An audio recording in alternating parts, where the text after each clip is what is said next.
Desde la Junta de Estudios Históricos de Mendoza queríamos sumarnos a este proyecto de Mariana, afianzando los vínculos franco-argentinos con motivo de sendas fechas patrias tan próximas, el 9 y 14 de julio. Nos reúnen en este proyecto dos ideas. Por un lado, la idea de la libertad y por otro, la influencia francesa en tierra andina. Mendoza, a pesar de la distancia, tuvo una participación más que sobresaliente en el Congreso que declaró la independencia un 9 de julio de 1816, cuando, por aclamación unánime y solemne en Tucumán, se proclamó que las Provincias Unidas del Río de la Plata eran y querían ser libres e independientes del rey de España, de sus sucesores y de todo otro poder extranjero. El general José de San Martín necesitaba esta declaración como necesaria justificación de la campaña libertadora y el cruce de los Andes, que garantizaría la libertad de las Provincias Unidas y perseguiría la chilena y ulteriormente la del Perú, último gran reducto español. En definitiva, esta tierra andina aseguró el éxito de la trascendental convención enviando los mejores y más idóneos representantes en las personas de Tomás Godoy Cruz y Juan Agustín Maza. Cabe resaltar que entre la documentación existente en los archivos mendocinos vinculadas al Congreso de Tucumán, hay algunos que al decir de Conrado Céspedes constituyen preciosas reliquias históricas que serán, sin duda, de gran utilidad para establecer cuán patriótica, eficiente y resuelta fue la actitud de la heroica Cuyo respecto de la organización del Congreso llamado a proclamar solemne y definitivamente nuestra emancipación política. De ellos surge, verbo y gracia, que Mendoza fue la primera provincia que envió su representación a Tucumán y que, tal como lo afirmaría Tomás Godoy Cruz, pudo llamarse con justicia en todo el año de 1815 la pauta de los demás. Es claro que la figura del general San Martín se vincula directamente con la idea de libertad en nuestro país. San Martín tuvo un nexo estrecho con Francia, pasó gran parte de su vida y falleció en Francia, pero el vínculo se mantuvo a través de su descendencia porque también es conocido que su nieta Josefa se le entregó la Legión de Honor en razón de su contribución durante la Primera Guerra Mundial. Pero Mendoza, a pesar de su nexo único e indisoluble con San Martín, tiene nexos con Francia a través de un montón de otros elementos. Por ejemplo, un monumento muy representativo de Mendoza es una reproducción de los caballitos de Marly, que se encuentran en el Parque General San Martín, cuyos originales se encuentran en el Louvre, y también existe una reproducción en la Place de la Concorde al comienzo del Champs-Élysées. Pero nosotros vamos a analizar vínculos más sólidos a través de diferentes aspectos y por medio de diferentes integrantes de esta Junta de Estudios Históricos. Así vamos a vislumbrar este vínculo a través de las ideas, de las letras, los parques, la biblioteca sanmartiniana y los viajeros en esta tierra por parte de franceses. En muy pocas palabras nos limitaremos a enfocar algunos vocablos conceptuales de origen francés que obraron en el ejercicio del poder constituyente y en el campo político a partir de la Revolución de Mayo, ya que como consecuencia de los estallidos de 1810, producidos en Hispanoamérica y con el movimiento emancipador que le siguió, este dilatado territorio se convirtió en fecundo campo de ensayos constitucionales. Fue un espacio social donde discurrió la ilustración, sembrando importantes postulados de cuño galo, al par que circulaban las clásicas obras de Montesquieu, de Rousseau y posteriormente de Constant, entre los principales. De ahí que en el Río de la Plata se impusieron prácticas que respondían a nuevas formas de pensar y hacer política. Un contexto en el que apareció el concepto de constitución aplicado con las pautas dadas en 1789 con el artículo 16 de la Declaración de los Derechos del Hombre y del Ciudadano, al enunciar que donde no estaban declarados los derechos ni separados los poderes, no había constitución. Era un acotado formato que receptaron los proyectos presentados a la Asamblea de 1813, ciertos reglamentos y especialmente las constituciones de 1819, de 1826 y la de 1853-60, que con sus reformas llega a la actualidad. Se respetó así el esquema constitucional que contemplaba los derechos en la denominada parte dogmática de la Constitución y el legislativo, ejecutivo y judicial, generalmente en este orden, en la parte orgánica del texto supremo. Una modalidad tripartita que ya había sido estrenada en la Declaración de los Derechos de Virginia en 1776.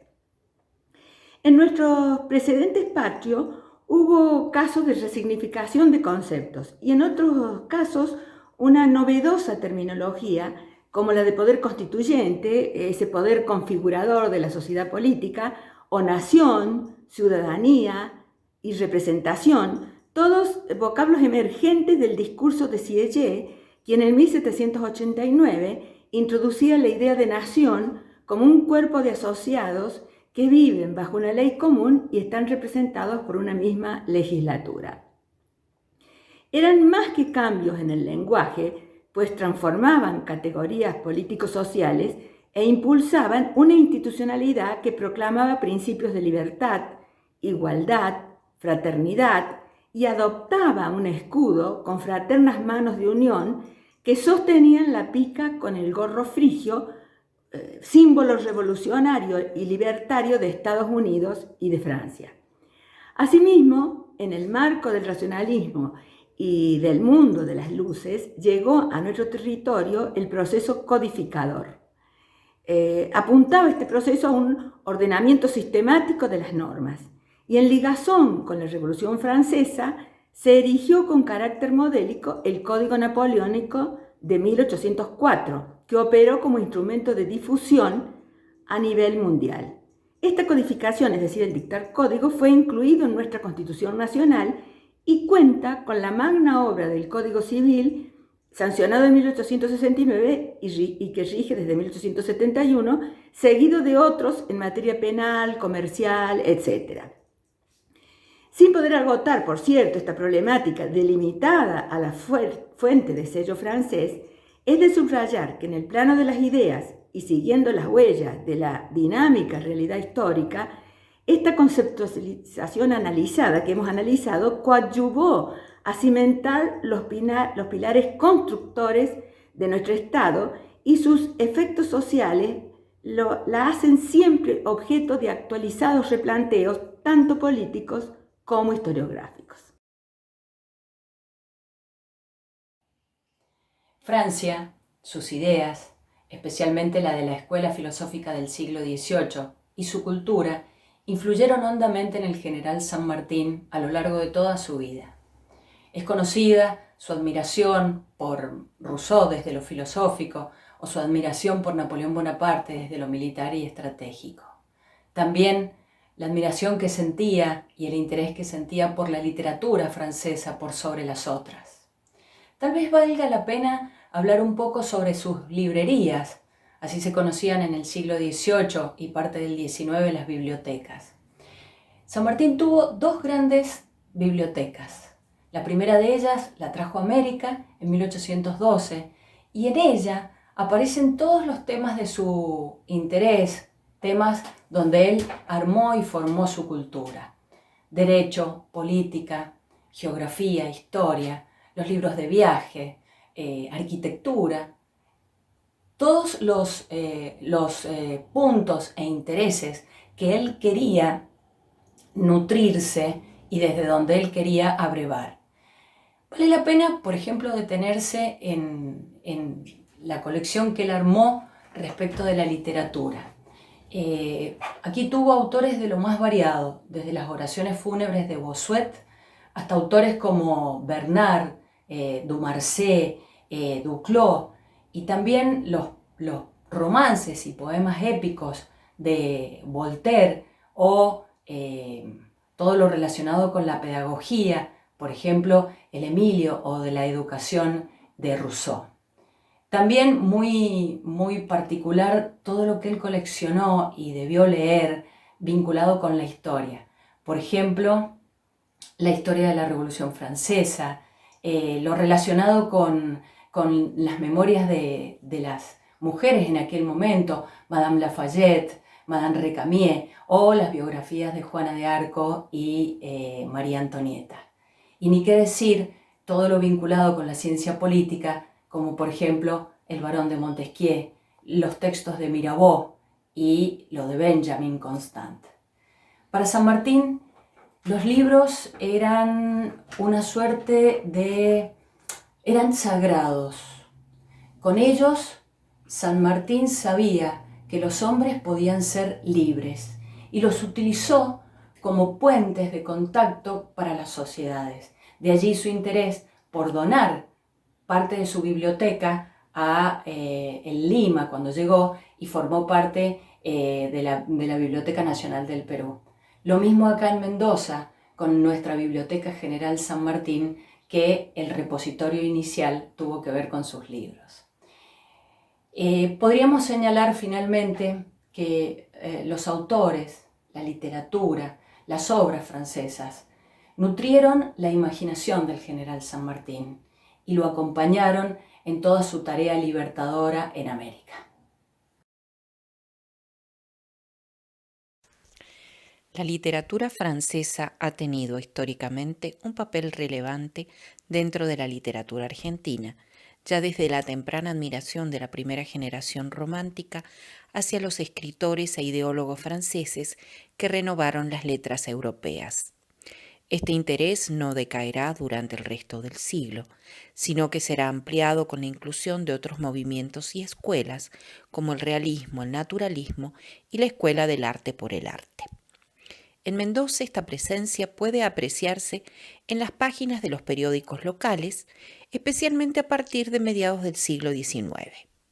Dos núcleos temporales sobresalen en la recepción de la literatura francesa. Uno ubicado en los primeros años de la década de 1850, que testimonia el interés por el ensayo político y por la narrativa folletinesca de corte sentimental e histórico, en la que sobresalen los nombres de Alejandro Dumas y Eugenio Sue. También se destaca una temprana traducción del Lago de Alfonso de Lamartine, firmada con las iniciales AMF y dedicada a José Rudecindo Ponce, reconocido vecino de la ciudad, indicios estos que presuponen una posible traducción local. El otro núcleo importante lo ubicamos a mediados de la década de 1870 y permite apreciar un renovado fervor hacia las letras francesas que coincide con la difusión de nuevas tendencias como la escuela parnasiana. De este modo, encontramos en los periódicos poemas líricos e intimistas de Víctor Hugo, junto con textos narrativos que paulatinamente se abren a lo fantástico y a lo policial, firmados por autores franceses hoy prácticamente olvidados. Se destaca la presencia de textos de Alfonso Daudet, posiblemente también a través de traducciones locales, junto a textos de diversos autores parnasianos como Teodoro de Banville, Arsenio Sage, Catulo Méndez y Armando Silvestre.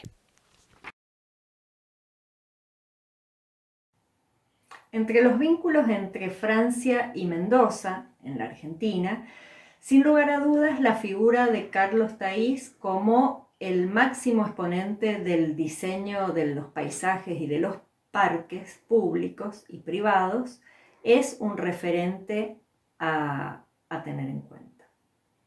Carlos Thays había nacido en París en 1849 y a sus 40 años, su maestro, Jean Alphand, lo recomienda para realizar un trabajo en la Argentina. Es así que en 1889 llega a Córdoba, en donde Miguel Crisol, un empresario, lo contrata por un año para el diseño de su parque junto a su palacio urbano. Finalmente este jardín, este parque, se convierte en el Parque Sarmiento de la ciudad de Córdoba y fue como su carta de presentación para el resto de obras que iba a desarrollar. La ciudad de Buenos Aires lo contrata para el diseño del Parque 3 de Febrero y en 1896 el gobierno de Mendoza para el diseño del Parque del Oeste. El actual Parque General San Martín, por lo tanto, lleva la firma de Carlos Thaís por cuanto él hizo ese diseño original del parque. En este proyecto él va a combinar las dos tradiciones del diseño de jardines que para ese tiempo ya había practicado en Francia. Alphand, que era su maestro, y quienes lo siguieron, cuando diseñaban un jardín, aplicaban tanto los criterios del paisajismo inglés como del francés. Por lo tanto, el Parque del Oeste en Mendoza tiene grandes avenidas, perspectivas monumentales con remate al infinito, con la colocación de rond-point, de rotondas, de conjuntos escultóricos a modo de focos, y además también tiene en el interior del diseño del parque diseño de calles sinuosas a la manera orgánica. En 1939 muere Carlos Thaís, pero sus descendientes han continuado hasta el día de hoy manteniendo vivo su legado y por lo tanto se la considera a la familia Thaís como los pioneros en el paisajismo en Argentina.